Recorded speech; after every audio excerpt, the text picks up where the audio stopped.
전 세계가 재난에 처해서 교회가 안팎으로 어려운데 성탄절을 맞았습니다. 오늘 우리는 그동안 준비한 찬송 세 곡을 주님께 드리려 하는데, 첫 곡이 찬송 185쪽의 주께로 오라입니다. 이 곡은 마태복음 11장 28절로 30절의 성경 구절에 아름다운 선율을 입힌 찬송입니다. 작곡 연도가 1944년입니다.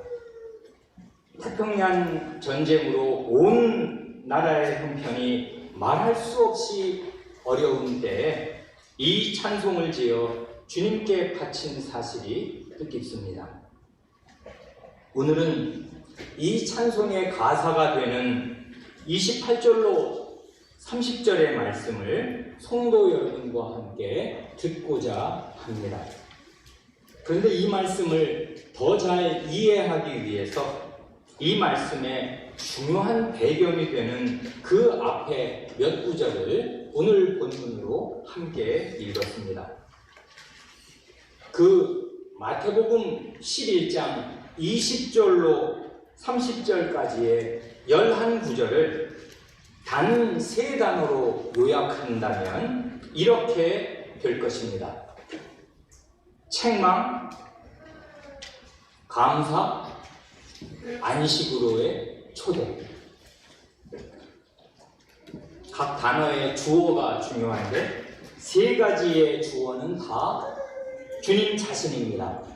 곧 주님의 책망이요, 주님의 감사 기도요, 주님의 초대입니다.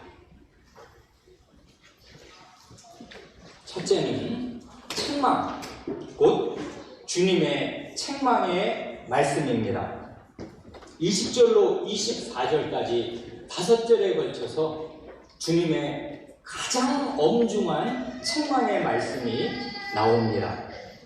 예수께서 권능을 가장 많이 베푸신 고울들이 회개치 아니하므로 그때에 책망하시되, 화가 있을진저 고라스나 화가 있을진저 벳세다야, 너희에게서 행한 모든 권능을 두로와 시돈에서 행하였다면 저희가 벌써 베옷을 입고 제에 앉아 회개하였으리라. 내가 너희에게 이르노니 심판날에 두로와 시돈이 너희보다 견디기 쉬우리라. 가버나움아, 내가 하늘에까지 높아지겠느냐? 음부에까지 낮아지리라. 내게서 행한 모든 권능을 소돔에서 행하였다면 그 성이 오늘날까지 있었으리라. 내가 너희에게 이르노니 심판날에 소돔 땅이 너보다 견디기 쉬우리라. 우리 주님께서는 갈릴리 세 고울의 이름을 직접 거명하시면서 엄중하게 책망하십니다. 세 고울은 고라신, 벳세다, 그리고 가버나움입니다. 셋 다 갈릴리 호숫가에서 멀지 않은 마을들입니다. 주님 자신이 이 갈릴리 나사렛에서 30년 가까이 사셨고, 공생애를 시작하실 무렵에는 가버나움으로 이사하셔서 그곳을 중심으로 활동하신 관계로 이 마을들에서 권능을 가장 많이 베푸셨습니다. 책망하신 이유는 그런데도 그 고울 사람들 대다수가 끝끝내 참되게 회개하지 않았기 때문입니다. 주님의 메시지는 처음부터 끝까지 언제나 한결같은데, 그것은 곧 회개와 천국입니다. 회개하라, 천국이 가까이 왔느니라 하고 이 마태의 복음서 4장 17절에서 주님께서 공생애를 시작하신 제1성으로 하신 그 말씀이 영원히 관철됩니다. 천국, 곧 하나님께서 친히 왕으로 다스리시고 보호하시는 영원한 안식과 평화의 그 나라가 하나님의 아드님 예수 그리스도로 말미암아 이 땅에 임했는데, 그 천국에 들어가기 위해 모든 사람에게 요구되는 것은 참된 회개입니다. 회개하는 사람들에게만 천국이 열릴 것입니다. 죄인은 자기 죄를 그대로 가지고는 결단코 천국에 들어가지 못할 것입니다. 천국은 거룩하고 의로우신 하나님의 나라이기에 그렇습니다. 자기 전체, 곧 자신의 됨됨이와 생활 전체, 자신의 생각과 판단과 말과 행실 전체가 모두 죄에 물들어 있어서 본래는 자신이 지옥의 자식이요 지옥에 떨어질 수밖에 없는 죄로 물든 존재임을 진심으로 인정하고 그 죄에서 돌이켜 하나님께로 향하는 것, 그것이 회개입니다. 이렇게 죄인이 참되게 회개할 수 있도록 주님은 자신의 말씀과 표적으로 이 땅에 하나님 나라를 가져오는 하나님 나라의 왕이신 사실을 능력 있게 보여주시고 충분히 입증하셨습니다. 그래 죄인이 자기 죄를 회개하고 주님을 믿을 수 있는 충분한 증거가 차고 넘치게 제시되었습니다마는 이 세 고을 사람들은 자신의 생각과 판단을 고집하였고 끝내 주님을 배척하였습니다. 이에 대한 주님의 책망은 준엄하고 두려운 것이었습니다. 이건 이 말씀을 그냥 한번 듣기만 하여도 이건 단순한 책망을 넘어서 저주에 가깝고 책망의 수위가 거의 최후 심판의 판결에 육박합니다. 주님께서는 최후 심판의 권한을 위임받은 재판장으로서 지금 이 말씀을 하십니다. 최후의 심판날에 고라신과 벳세다 사람들은 두로와 시돈 사람보다 더 엄중한 형벌을 받을 것입니다. 가버나움 사람들은 소돔 사람들보다 더 무거운 형벌을 받을 것입니다.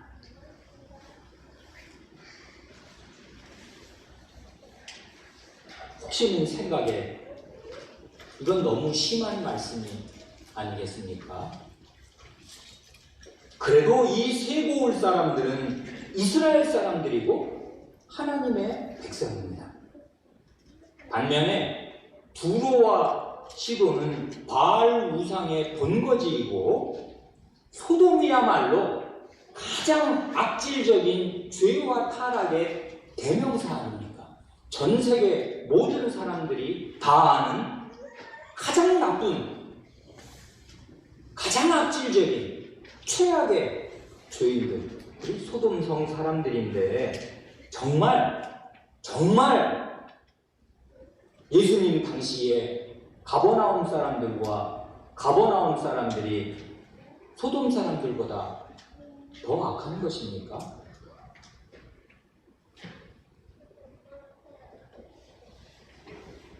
이 저주의 말씀이 역설적으로 뒤집어서 확연히 가르쳐주는 사실은 주님 자신의 중요성과 위상입니다. 주님 자신이 최후 심판의 기준이 되십니다. 주님의 말씀을 거부하고 배척하면 주님 자신을 거부하는 것이고 그렇게 되면 움직일 수 없이 최후 멸망이 확정되는 것입니다. 주님이 그토록 크고 중요한 분이신 까닭에 이 주님의 말씀을 듣고도 무시하거나 배척하면 그 책임이 이루 말할 수 없이 엄중해지는 것입니다.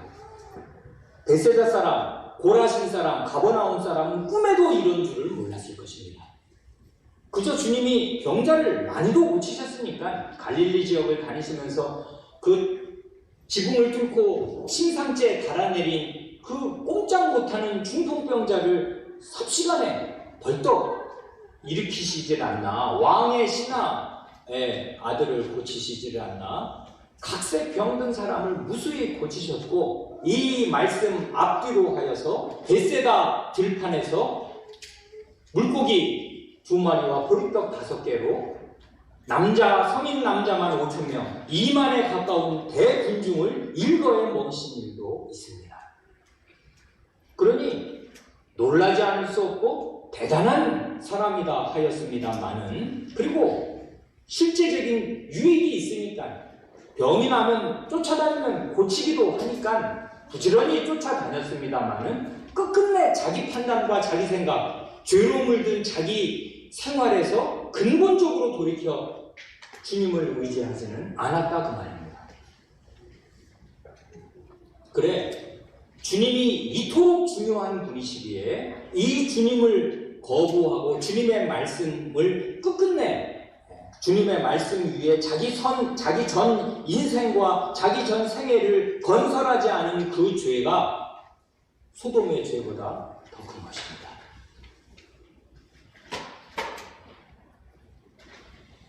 가버나움 사람들은 꿈에도 그렇게 생각하지 않았을 것입니다. 그러나 주님 말씀이 참입니다. 주님이 이렇게 중요한 분이시고 주님의 말씀이 이토록 결정적입니다. 너무나 가슴 아픈 것이 주님께서 소돔 사람들이 내 이 말을 들었다면 소돔 사람들 아직도 그 성이 지금까지 남아있고 소금기둥, 불기둥이 되지 않았을 것이다. 지금 말씀하시지 않습니까? 그러니 이 주님의 말씀을 거부하는 죄가 어디까지 미칠 것인가 그 사람들은 도무지 몰랐으니까 여전히 자기 길을 그대로 고수하였겠습니다만 그 결과는 엄중한 것이었습니다. 이처럼 주님께서 가장 많은 노력을 기울이신 곳들에서 아주 나쁜 결과가 나왔고, 요즘 사람들이 하기 좋은 말로 하면 열매가 별로 없었습니다.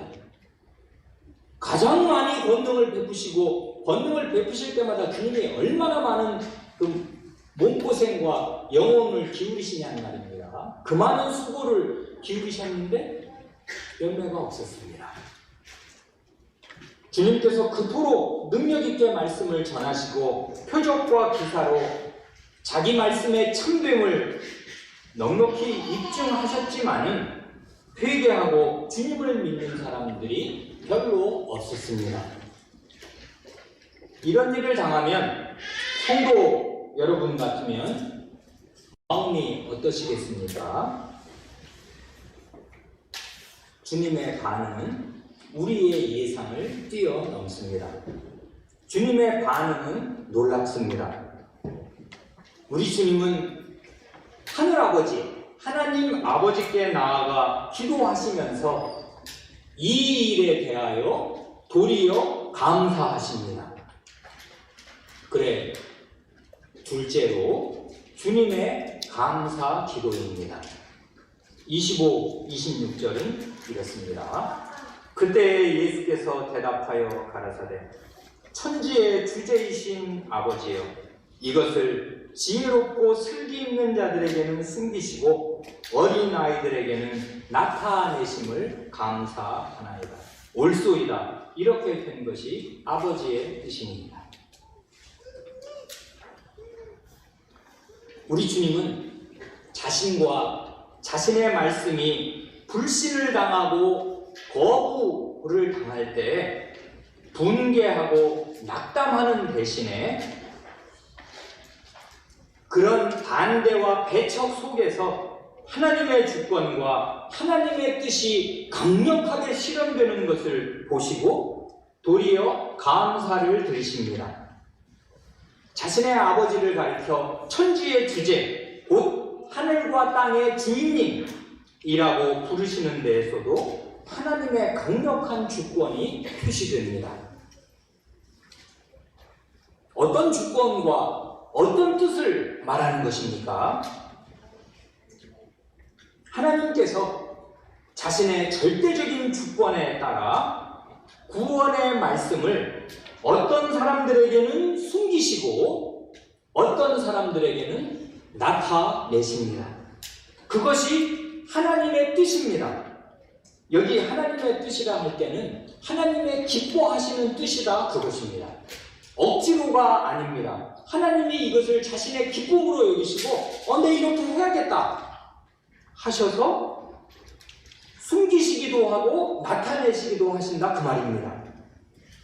그래, 이 숨기심과 나타내심, 곧 은폐와 계시, 어떤 사람은 눈 멀고 귀 멀게 하시는 일과 또 어떤 사람은 눈을 열어 보게 하시고 귀를 열어 듣게 하시는 이 일이 극과 극으로 상반됩니다마는 주님의 말씀이 참되게 전파될 때마다 그 자리에서는 언제나 이 상반되는 두려운 두 가지 동시에 일어납니다.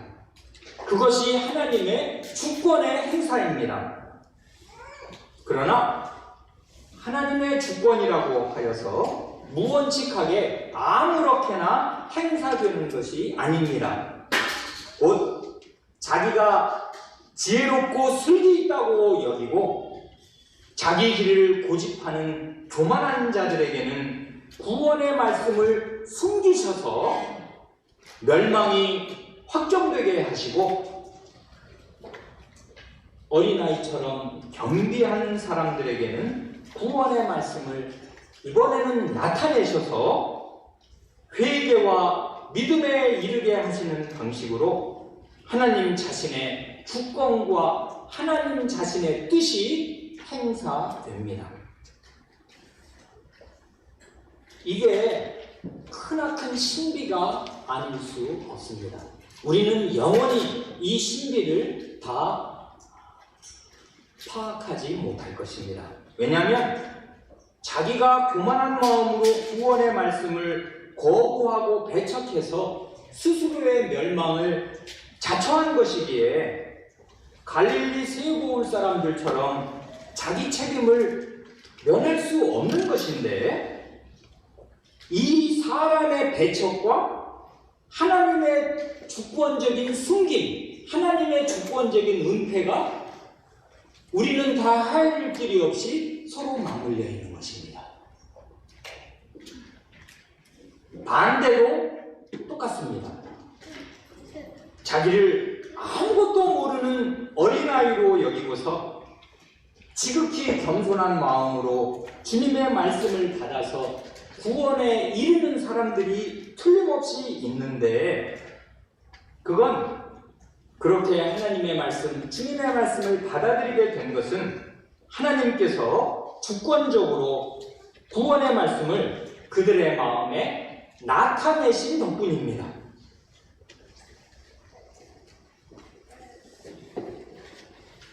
사람이 계시의 말씀을 수납하기도 하고 사람이 계시의 말씀을 배척하기도 하는데, 그러니 그 책임은 온전히 자기에게 있는데 그 배후에 하나님의 주권적인 은혜와 계시가 연동되어 있다, 그 말입니다. 그래 이 주님의 말씀이 참여해서 벳세다 사람들이 대부분 주님의 책망을 받고 멸망에 이르겠습니다마는, 이 벳세다 사람들 중에는 베드로와 안드레 형제나 빌립 같은 겸비한 어린아이가 있어서 12사도 가운데 3사람이 이 벳세다 출신입니다. 요한복음 1장 44절을 보면 이 3사람의 고향이 벳세다임이 명기됩니다.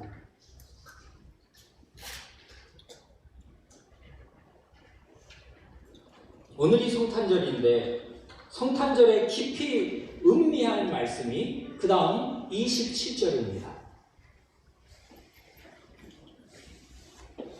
내 아버지께서 모든 것을 내게 주셨으니 아버지 외에는 아들을 아는 자가 없고 아들과 또 아들의 소원대로 계시를 받는 자 외에는 아버지를 아는 자가 없느니라. 주님께서는 독점적으로 내 아버지라고 하나님을 부르십니다. 이 하나님과의 독점적인 관계는 어느 누구와도 공유하시지 않습니다. 그래 여러분 요한복음에 부활하신 그리스도의 첫마디 말씀, 무덤에 자기 시신을 찾으러 온 그 여인에게 하신 말씀, 내 아버지 곧 너희 아버지, 내 하나님 곧 너희 하나님이라 하셔서 심지어 우리 주님께서는 자신의 친제자들과도 내 아버지라는 성호를 공유하시지 않습니다. 주님은 우리와 함께 우리 아버지라고 하나님을 부르시지 않습니다. 주님께서 가르치신 기도가 있다고요? 그건 주님께서 제자들에게 너희는 이렇게 기도하라. 하늘에 계신 우리 아버지여 하고 그리스도를 믿는 제자들에게 넣어주신 기도입니다. 그래 우리는 하나님을 우리 아버지라 부릅니다마는 예수님과 함께 싸서 우리 아버지라고 부르는 건 아닙니다. 물론 우리의 아버지는 예수 그리스도의 아버지와 같은 분이니까 내 아버지 곧 너희 아버지, 내 하나님 곧 너희 하나님이라고 하시지만 그때 내 하나님, 내 아버지라고 말할 때는 성부와 성자, 아버지 하나님과 독생하신 아드님 사이에 있는 아무도 그 사이에 틈입할 수 없는 독점적인 관계를 말하는 것입니다. 주님께서는 하나님 아버지를 가리켜 내 아버지라고 말씀하십니다. 주님께서는 내 아버지라고 부르시는 성부 하나님께서 모든 것, 곧 여기에 모든 것을 내게 주셨다 하시지 않습니까? 여기 모든 것이란 무엇이겠습니까? 앞뒤 문맥을 보면 구원의 말씀 전체와 구원의 길 전체를 아드님에게 주시고 맡기셨습니다. 그래 내 아버지라 부르는 하나님 아버지께로부터 이 아드님은 그리스도가 되신 관계로 하나님의 구원의 모든 말씀과 구원의 길을 위임받으셨습니다. 그런데 예수님은 지금 자신이 예수 그리스도 구원자라고만 말씀하신 것이 아닙니다. 그 자신의 역할과 지위와 신분을 가득히 초월하는 훨씬 더 근원적이고 훨씬 더 중요한 신분이 있습니다. 그건 뭐냐 하면 제2위 하나님으로서 아드님 하나님으로서의 자신의 위치입니다. 그래 원래는 아버지 외에는 아드님을 아는 자가 없습니다. 오직 아버지 하나님만 홀로 그 아드님을 아십니다. 그리고 원래는 아드님 이외에는 아버지를 아는 자가 없습니다. 오직 아드님만 홀로 아버지 하나님을 아십니다. 이때 안다는 말은 너무나 친밀한 상호 관계, 이렇게밖에는 우리말로 표현하기 어려운 그 인격적인, 이건 뭐 사람들이 아니시니까 신격적이라고 해야 될 텐데 신격적인 것은 우리는 전혀 감이 안 오니까 말입니다. 이해하기 쉽게 그 친밀한 인격적인 상호 지식을 의미하는 말이 이 안다 하는 말이지 않습니까? 우리가 그냥 살갑게 제일 잘 이해한다면 부부간이 서로가 서로를 20-30년 같이 산 부부가 서로를 안다 할 때 그 상호 지식, 상호암, 아버지와 아드님, 아드님과 아버지 하나님 사이에는 이런 독점적인 상호 지식이 있습니다. 이 상호암, 상호 지식, 이 거룩하고 생생한 사귐, 이것이 영생이고 이 안에 영원한 평안과 기쁨이 있습니다. 그런데 여기에 아주 절묘한 첨가가 있습니다. 이게 우리의 구원입니다. 곧 제3자가 아버지와 아드님이 아닌 제3자가 아버지 하나님과 이 아드님 사이에 그 투입할 수 없는 친밀한 사귐, 그 친밀한 관계 안으로 들어가서 알 수 있게 되는 유일한 길이 제시됩니다. 여기에. 그 사람들이 누구냐 하면 아들의 소원대로 계시를 받는 자입니다. 여기 아들의 소원이라는 말이 나왔는데 이건 아들의 뜻이라고 번역하면 더 좋을지도 모릅니다. 이때 뜻이라는 말은 아들의 결정, 아들의 선택, 그 말입니다. 바로 26절에 아버지의 뜻이 나왔지 않습니까? 그 주권적인 숨김과 주권적인 나타내심이 주권적으로 행사되는 이것이 아버지의 뜻이었습니다. 할 때 그 뜻과 사실상 같은 뜻의 단어입니다. 아버지의 뜻은 구원할 자와 멸망할 자를 정하시는 아버지의 주권을 가리키는 것입니다. 아버지의 주권이 행사되는 것이 아버지의 뜻이었습니다. 마찬가지로 아드님의 소원, 곧 아드님의 뜻은 결국 아드님의 주권을 가리킵니다. 아드님의 뜻, 아드님의 결정대로 계시를 받는 그 사람들만이 아버지를 알게 됩니다. 아버지 하나님과 아드님 사이에 그 친밀한 관계, 그 관계 안에 영원한 생명과 기쁨과 평안이 있는 것인데 그 관계 안으로 누구를 들어오게 할 것인가를 아드님께서 자신의 소원대로, 자신의 뜻대로, 자신의 결정대로 주권적으로 정하신다 그 말입니다.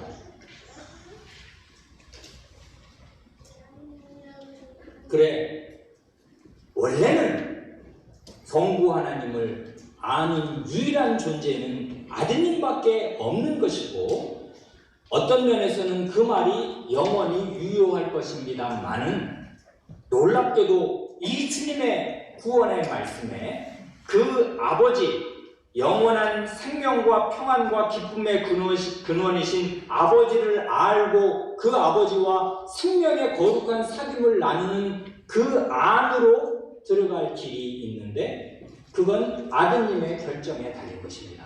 아드님의 뜻과 아드님의 주권적인 그 주권의 행사에 달린 것이다 그 말입니다. 그러니 여기서 우리 주님께서는 아버지와 아들, 성부와 성자를 계시하시면서 성부의 주권을 말씀하시는 문맥에서 동시에 성자의 주권을 말씀하시는 것입니다. 성자 하나님도 주권자이십니다. 우리의 구원의 주권자이십니다. 그리고 아버지를 아는 길, 성부 하나님을 아는 유일한 길은 이 성자 아드님의 주권대로 아드님의 계시를 받는 길밖에는 없습니다. 이걸 갈릴리의 세고 올 사람들은 전혀 알지 못하고 끝끝내 인정하지 못했을 것입니다. 왜냐하면 갈릴리의 세고 올 사람들은 자기들도 태어나면서부터 평생 성경을 읽고 배웠으니까 내가 하나님을 모른다? 말도 안 되는 소리 하지 말아요. 내가 하나님을 왜 모르냐? 여호와 하나님을 내가 모르나? 모세 율법을 내가 모르나? 이스라엘 역사서를 모르나? 시편을 모르나? 예언서를 모르나? 다 안다고 생각할 것입니다. 완전한 착각입니다. 아드님을 거치지 않고 배척하면서 하나님 아버지 하나님을 아는 길은 전혀 없는 것입니다.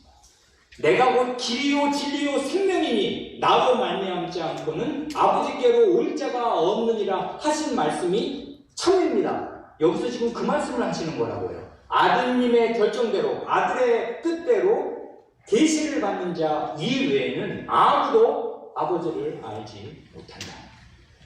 그러니 갈릴리 세고 올 사람들이 나면서부터 배워 얻어들은 그 성경 지식으로 하나님을 안다고 생각하는 것은 착각입니다.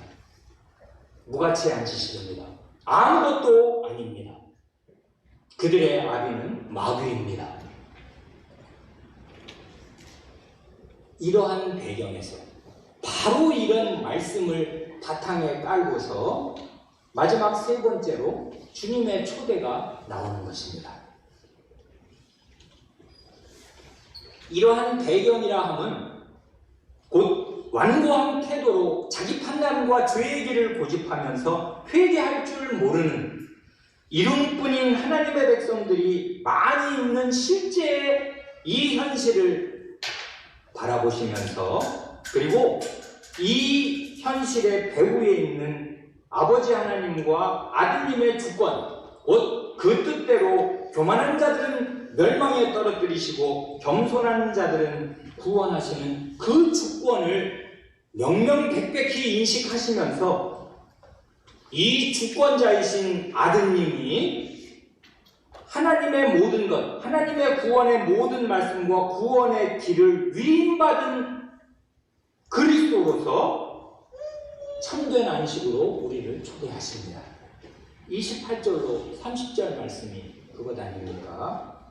수고하고 무거운 짐 진 자들아 다 내게로 오라. 내가 너희를 쉬게 하리라. 나는 마음이 온유하고 겸손하니 나의 멍에를 메고 내게 배우라. 그러면 너희 마음이 쉼을 얻으리니 이는 내 멍에는 쉽고 내 짐은 가벼움이라 하십니다. 다 내게로 오라 하십니다. 모든 사람을 초대하십니다. 그런데 놀랍게도 자기 자신에게로 초청하십니다. 그러니 기독교는 그 본질이 무슨 종교단체에 가입하는 것이 아닙니다. 무슨 종교 행사에 참여하는 것이 아닙니다. 기독교란 무엇입니까? 그 본질이 살아계신 예수 그리스도께로, 그 인격 안으로 나아가는 것입니다. 주님께로 가는 것입니다. 그래 오늘 우리가 드릴 첫 찬송의 제목이 주께로 오라인데, 이건 3인칭으로 표현하니까 주께로 오라인 것이지, 주님께서는 우리 각 사람의 눈을 똑바로 쳐다보시면서 내게로 오라 하고 초청하십니다. 그리고 주님을 만나서 그 다음 내게 배우라 하시는 말씀대로 주님께 배울 수 있습니다. 주님 자신이 가르치십니다. 그래 우리는 주님의 말씀을 듣습니다. 이건 주님의 육성 음성을 듣는 것과 하등 차이가 없습니다.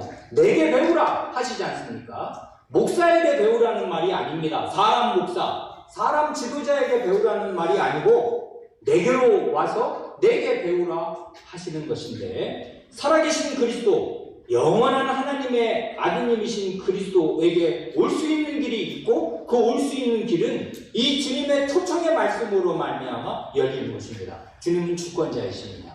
내게로 오라 하시니 이 말씀을 믿고 주님께로 오는 자는 살 것입니다. 내게 배우라 하시니 이 말씀을 믿고 주님께 배우는 자는 영생의 지식을 얻을 것입니다. 그런 사람, 주님께로 온 사람, 그리고 주님께 참되게 배운 사람, 주님의 육성 음성을 듣는 것과 하등 다를 것이 없이 주님의 말씀으로 영혼의 꼴과 영혼의 생수를 얻은 그 사람은 마음에 참된 안식과 평화를 누리게 될 것입니다. 이게 주님의 약속입니다. 주님께서 내가 너희를 쉬게 하리라 약속하시고 너희 마음이 쉼을, 안식을 얻으리라 약속하십니다. 주님은 결단코 허튼 소리, 무책임한 소리, 책임 못 질 소리를 하시는 분이 아닙니다. 주님께로 나와 주님께 배우는 사람마다 마음에 안식을 얻을 것이고 영원한 안식의 일단을 틀림없이 맛볼 것입니다. 주님께 배운 사람마다 그 마음이 든든할 것입니다. 그래, 이 세상 모든 사람은 재난 앞에 두려워 떨고 자기 안에 중병이 생기면 근심이 가득하여지지만, 주님께 와서 주님께 배운 이 사람들은 근원적인 평안이 있어서 심지어 죽음의 강을 건너가는 그때에도 그 근원적인 평정과 근원적인 안식이 없어지지 않을 것입니다. 그런데 여기 보면 두 번씩 짐과 멍에, 멍에와 짐, 이게 교차 대구법으로 나오지 않습니까? 수고하고 무거운 짐진 자들. 그런 사람들은 나의 멍에를 메라 하시지 않습니까? 이거 어린 사람들은 이거 국어 공부 요 단어 똑바로 알아야 되는데, 멍에를 맨다 할 때는 그 매다는 동사가 따로 있는 것입니다. 뭐의 어이입니다. 멍에는 매는 것입니다. 이건 농촌에서 자라지 않으니까 이게 뭔 말인가 할 수도 있겠는데, 소나 말, 특히 소, 일을 시키려면 그 나무로 틀로 짠 그 멍에를 이렇게 어깨 위에다가 등판까지 이렇게 쭉 얹어서 그 나무 틀이 그 소에게 이제 띄워져 있어야 이제 소를 이제 마음대로 부리기도 하고 무거운 짐을 싣고 가기도 하고 단단한 땅을 이렇게 쟁기로 파기도 하고 이렇게 하는데 쓰는 것이 멍에 아닙니까? 이 멍에는 매는 것입니다. 그런데 여기 보면 짐이 나오고 멍에가 나옵니다. 그래서 30절에 이번에는 역순으로 멍에가 나오고 짐이 또 나오지 않습니까? 내 멍에는 쉽고 내 짐은 가벼웁니다. 이 짐과 이 멍에는 뭘 말하는 것입니까? 1차적으로는 이렇게 이해하면 안 됩니다. 이건 인생에서 당하는 인생고를 말하는 것이 아닙니다. 아쉽게도. 그리고 흔히 생각하는 병 들어서 고통스러운 거, 내 인생 이렇게 팍팍하고 살기가 어렵냐, 이러는 그런 짐, 병든 것, 이런 것 가리키는 것 아닙니다. 여기 짐과 멍에, 이 말의 1차적인 뜻은 이것입니다. 이 말을 잘 이해하는 데 도움이 되는 구절이 사도행전 15장 10절과 28절입니다. 거기 멍에와 짐이 똑같이 나온다는 말입니다. 멍에와 짐이란 무엇입니까? 사도행전 15장 예루살렘 교회가 1차 바울사도단의 1차 선교여행을 마친 뒤에 이제 중대한 교회 문제가 생겼고, 그래 굉장한 그 신학 논쟁, 이건 구원론에 관한 가장 결정적인 1세기 전체를 뒤흔든 그런 큰 문제였단 말입니다. 그래 구원의 길이란 뭐냐? 하루에 우리 어떻게 해야 되는 거냐? 구약 성경의 여러 율법 조항들 우리 어떻게 해야 되는 거냐 하고 교회가 회의로 모여 그 중대한 결정을 할 때 이렇게 말한단 말입니다. 사도행전 15장 10절, 28절 두 절을 읽으면 이렇습니다. 그런데 지금 너희가 어찌하여 하나님을 시험하여 우리 조상과 우리도 능히 매이지 못하던 멍에가 나오지 않습니까? 멍에를 제자들의 목에 두려느냐. 우리를 제자들을, 예수님의 제자들을, 신자들을 마치 소에 비유해서 우리의 목에, 이 그리스도를 믿는 제자들의 목에 왜 너희 조상도 매지 못하고 우리도 능히 매지 못하는 이 멍에를 제자들의 신생 이 신자들의 목에다가 이 멍에를 메우려고 하느냐. 그 다음 28절로 가면 똑같은 말을 이번에 이렇게 바꿔서 말합니다. 성신과 우리는 이 요긴한 것들 외에 아무 짐도 너희에게 지우지 아니하는 것이 가한 줄 알았느니. 이 멍에가 곧 짐이란 말입니다. 멍에를 내면 짐이에요. 그런데 여기 그러니까 이 멍에란 뭐냐면 이 앞뒤 문맥 사도행전 15장을 잘 읽으면 금세 알 수 있는데 이게 종교가 부과하는 의무입니다. 율법 조항들이라고요. 그러니까 여기 보면 수고하고 무거운 짐과 멍에가 있습니다. 이건 1차적으로 뭘 말하냐 하면 그 당시 그 가짜 기독교, 그 가짜 여호와 종교, 바리새인과 서기관들이 가르쳐 놓았던, 그런데 그것이 대세가 되어서 이스라엘 백성이라면 거의 100의 90%는 다 그렇게 믿고 살고 관행으로 받아들이는 그 헛된 종교가 지우는 그 모든 관행들, 율법이라고 그게 하나님의 말씀에 바탕을 안 둔 것도 아닙니다. 거기에 있기도 하고 없기도 하면서 그것이 적당히 뒤섞여가지고 개별 하나님 백성으로는 도무지 알 수가 없는, 그런데 이게 1000년을 내려오고 몇백 년을 내려왔으니 이걸 아무도 그걸 뒤집어 엎거나 그게 아니다 그럴 실력 있는 사람은 없단 말입니다. 그러니까 바리새인들과 서기관들이 몇백 년 동안 정교하게 구축해 놓은 그 하나님 백성은 이렇게 사는 거다 하는 그 체계가 있는데, 그 체계 안에서 구원을 얻기도 불가능할 뿐 아니라 하나님의 백성으로 산다는 게 인생 전체가 짐이었습니다. 너무나 힘들었습니다. 하나님 백성으로 산다는 거. 그래, 그 나라에, 하나님 백성이라는 나라에 귀신 들린 사람이 그토록 많았습니다. 웬 말입니까? 하나님이 다스리는 나라에 귀신 들린다니요.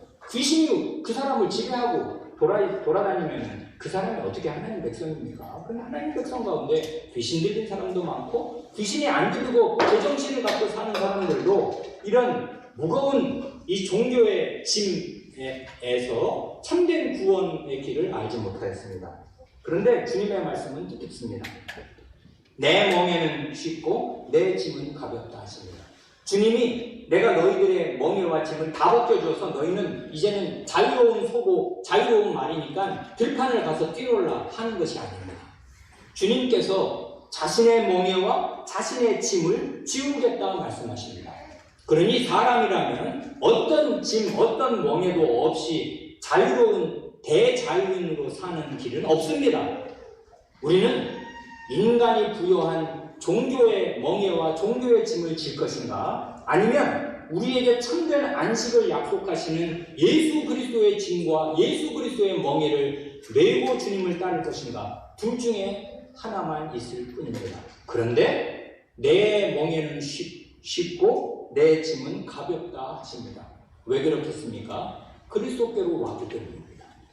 그리스도의 가르침을 그리스도에게 제대로 배우면 그것이 자기 육신인 자기를 부인하는 길이요, 육신인 자기를 부정하는 길이기에 그 길이 원래는 쉬운 일이 아니고 인간의 본성상 불가능한 일이겠지만은, 주님께로 와서 주님을 참되게 배워서 주님과 한 몸이 된 사람들은 마음의 큰 평안과 안식과 든든한 빛을 누리기에 주님과 함께 연합되어서 주님께로 가는 길, 주님을 따라가는 그 길이 쉬운 길이 되고 어려운 억지로 하는 길이 되지 않습니다. 그래 하나님께서 우리에게 주신 계명은 무거운 것이 아니로다 하고 요한사도가 요한일서에서 말합니다. 주님의 계명에서 벗어나는 사람 없습니다. 주님의 계명을 지키고 삽니다마는 그것이 무거운 계율이 아니라 주님을 기쁘시게 하는, 나를 위해 목숨을 주신 그 온유하고 겸손한 우리의 왕, 우리의 구원자를 기쁘시게 할 그 기쁜 마음으로. 결혼을 앞둔 남녀는 알 것입니다. 상대방을 기쁘게 하기 위해서라면 100km도 걸어갈 수 있을 것입니다. 힘든 줄을 모를 것입니다. 힘들겠으나 힘든 줄을 모릅니다. 그리스도가 누구신 줄을 알고 그리스도에게로 왔기에 그리스도와 인격적인 사귐을 나누는 그 사람들은 마음에 큰 평안과 안식과 기쁨을 누리면서 주님께서 오라 하시는 그 길을 가고, 주님께서 지라 하시는 짐을 지고 주님의 멍에, 주님 자신이 지워주신 멍에를 맵니다. 이게 하나님 백성의 삶입니다. 이런 방식으로 우리를 영원한 평안과 영원한 안식으로 인도하시겠습니다. 이제 자리에서 일어나서 준비한 찬송을 주님께 바치겠습니다.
기도하시겠습니다.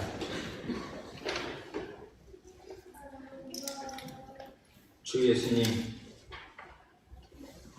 하나님의 아드님이시요 아버님과 독점적인 관계를 누리시며 영원한 생명 자체이시고 영원한 평안과 기쁨을 그 관계 안에서 누리셔서 그것이 무엇인지 가장 잘 아시는 아드님께서 저희의 그리스도로 오시고 저희에게 그 하나님 아버지를 알 수 있는 길, 친밀한 사귐을 나눌 수 있는 그 길로 저희를 초대하시니 주님의 은혜에 감사드립니다.